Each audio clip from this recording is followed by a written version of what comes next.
Hey guys, welcome back to the channel, and today we are going to do a quick crystal swap on one of my Seikos here. So this is the SNZG, I believe, 13, which is the one that comes in the stainless steel bracelet. It's the J version, so it has a flat middle crystal, and I'm not a big fan of mineral, so we're going to put a little bit of a dome on it. So let's jump into it. Got my new trusty press. I'll probably try to answer some questions about that one. Got some of the tools ready, coffee ready. Let's jump into it. So first thing we got to do is remove the case back. So to do that, just need a I always like the tri-point tools better that you can get. They do have like 2-point ones, but those, while they do work, they tend to slip and can scratch up your watch if you care about that. But sometimes on a real tight one, it may not work. So a 3-1 like this one here tends to always get them off. And all I gotta do is loosen it, get a rubber ball to do the rest, and place that aside. Next we got to do is remove the crown here and look for the release. Where is it? Yes. Okay, put that to the side as well. Now I just need a safe place or somewhere just to kind of put the movement in that you can keep in. I'll try to find something here. Okay. Could be anything, just want something that's relatively clean. So we're going to use a little tray I got here. And of course, sometimes they get stuck. So you just gotta lift it up a little bit to get it started. Just be careful where you lift. And sometimes they could kind of pop out and fly across the room. There we go. Movement out. Put that to the side. And now we've got just a case and a crystal. So one of the things you always want to be sure is that you're sure how the crystal comes out. Most of the time, yes, you can just push out, but there are on some occasions where you have to remove the crown or the bezel. The bezel first. I actually have an older watch I kind of screwed up because I didn't realize this has to come off first because the crystal is actually being held down by that. So just be cautious. So to remove it, we're going to use just my basic kind of cheap one because all we're doing is going to be pushing. So don't really need to worry too much about balance or kind of having the weight evenly distributed. So let's just put in one here, and not tall enough. Okay. So gotta put one down. That's one thing I hate about this one is that technically, I don't know what kind of watch this is meant for, but one is seldom enough. You gotta kind of double them up a lot of times. So there we go. And wait for the pop. That was a pretty distinct pop. And we got that out.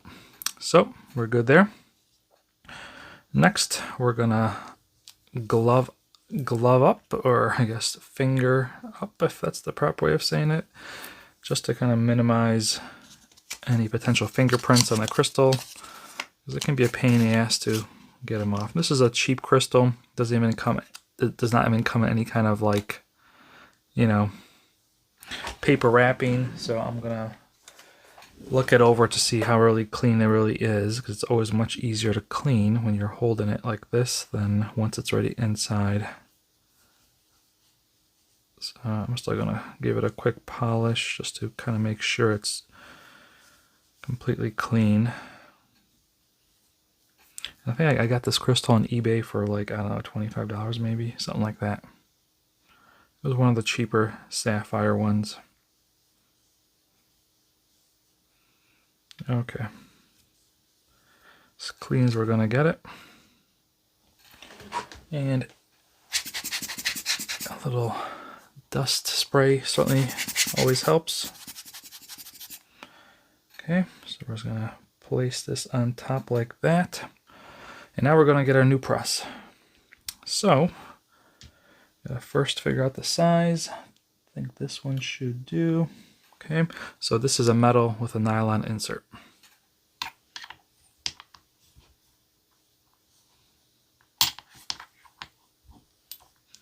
And I've had some questions about this press. One, how have I been happy with it? 100% has been the best press I've ever tried. Well worth the money I paid for it. When I first got it, it was a little kind of a little rough feeling, kind of gritty a little bit. But you can basically break this thing down into all its pieces. So I took the whole thing apart, basically every single piece apart, and put lubricant in all the moving pieces. I actually put Loctite to kind of secure the base a little better. And now it's just, you know, buttery smooth. There's no kind of grittiness or kind of grinding to it at all. So definitely it's serviceable, basically, what it comes down to. We need to get the base for it.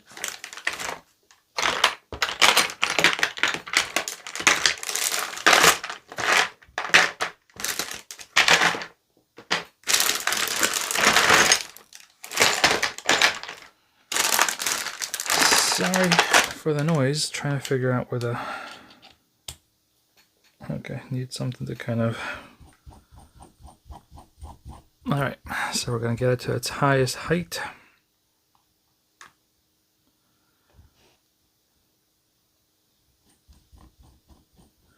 And what I like to do is just apply enough pressure to basically hold it in place.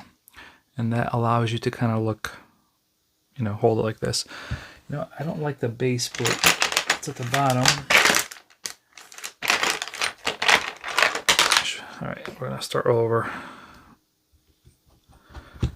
The base plate, the bottom is a smaller one, the first one I grabbed, but I'd feel better having something a little larger, so less likely to kind of fall to the side. And now, there we go. That's a much better setup. So we're going to get it just hand tight like that. And now you can kind of get a good look at it to see if it's even. So right away I can kind of already tell that it's not even. So we're going to take it back out. And I'm going to just kind of, with my hands, just kind of get it to a little bit more even state.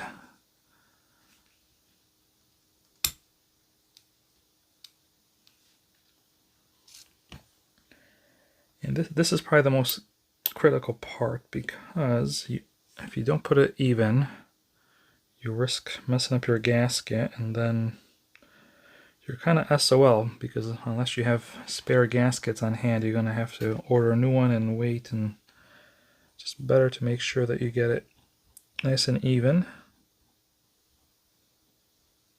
Okay. We've got a hand tight, and looking around, it looks to be nice and even now. But see, that's what I mean. With this one, you can really kind of fine tune it to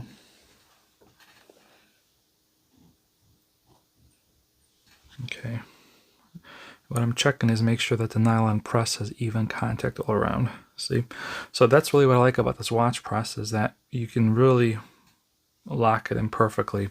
With these kind of cheap ones, you really don't get that same, I mean, you kind of hold it in place, but as you're moving it, it just doesn't quite, you know, you just don't have that same level of precision or control where this one. So now that we've got it aligned perfectly, I can see that it's pretty even this way. I can see that it's making even contact with the press.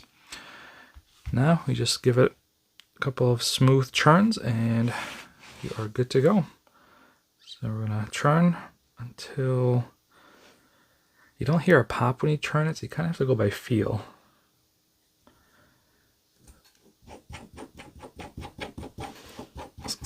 So just kind of gotta use your gut feeling, and we look at that and we got a perfect install. It is perfectly even all around, so very happy with this outcome. And once you've got like this, if you want to, you know, just confirm you've got it pressed in all the way, you can even use this one to kind of just, you know, give it one more kind of top level press just to make sure it's in there, but it's in there. And you can kind of look around too.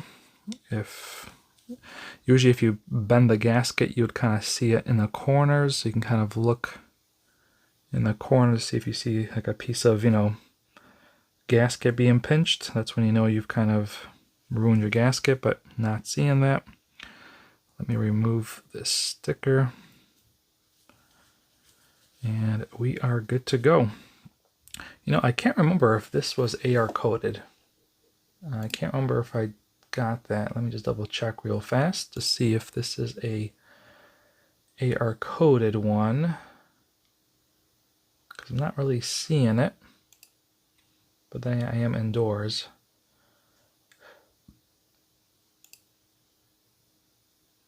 This one actually is not AR coated, not blue or any kind of color. I think it has AR, but not a colored one.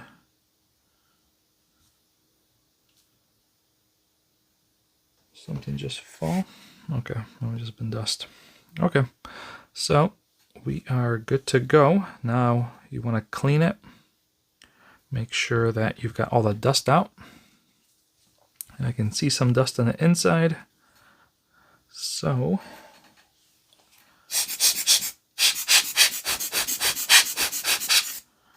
let's see, did we get it? Yep, it's gone. All right, so we've got the dust removed. Now we can reassemble the watch. So first thing you do is get your movement.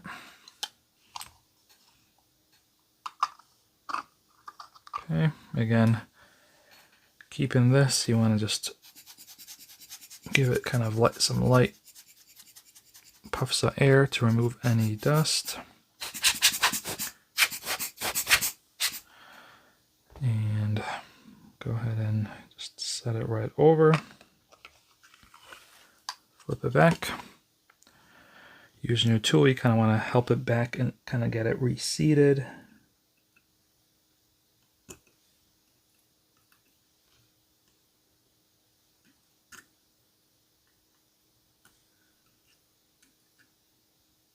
Just be careful where you push down on. Make sure that it's not something that should not be pushed.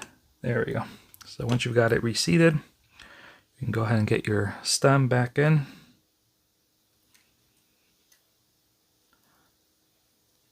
There we go. Should just go in smoothly. And then grab the gasket that came off. Go ahead and get that back in place. This could also be a good time to maybe oil it if you wanted to. So maybe we'll do that since I have it out. So you can put a little lubrication on there. It just kind of helps it, you know, age better. You know, watches like these, personally, I don't think don't need service probably for at least 10-15 years. So it's good to kind of, you know, keep your gasket, and you don't need much. Okay. Actually, you know what? Might be easier just to put it on here. There you go. There you go. That's a little easier actually, just to put it right around the case back. That way you don't have to worry about being off center. I'm actually going to take a little more silicone grease here and just put it on the threads here. Again, don't need a whole lot, but I don't plan to open this watch for a very long time, so This will kind of help it stay in good shape for the foreseeable future. And then get your rubber ball, and you're gonna first turn kind of the opposite way to let it get seated, and then forward so you don't cross thread it. There we go. Okay, and we are done. So now, before you really kind of tighten everything up, do one more double check for dust, because I am a little OCD about that. So let me just double check here. Yep, looks great. So there we go. So I'm going to go ahead and get the watch reassembled, and then we'll take another look. Okay, we've got the watch reassembled, and now we're going to do a quick on wrist look. And there we go. So I think it looks much better. I've always said it. I think Sapphire upgrade is like one of the nicest way to spruce up a watch. And I also like a little of a dome better. I don't like the kind of the completely flat look. So there you go. I think it really just enhances the watch, the clarity, obviously the scratch resistant, and just the overall look. So thanks for watching, and I will catch you on the next one.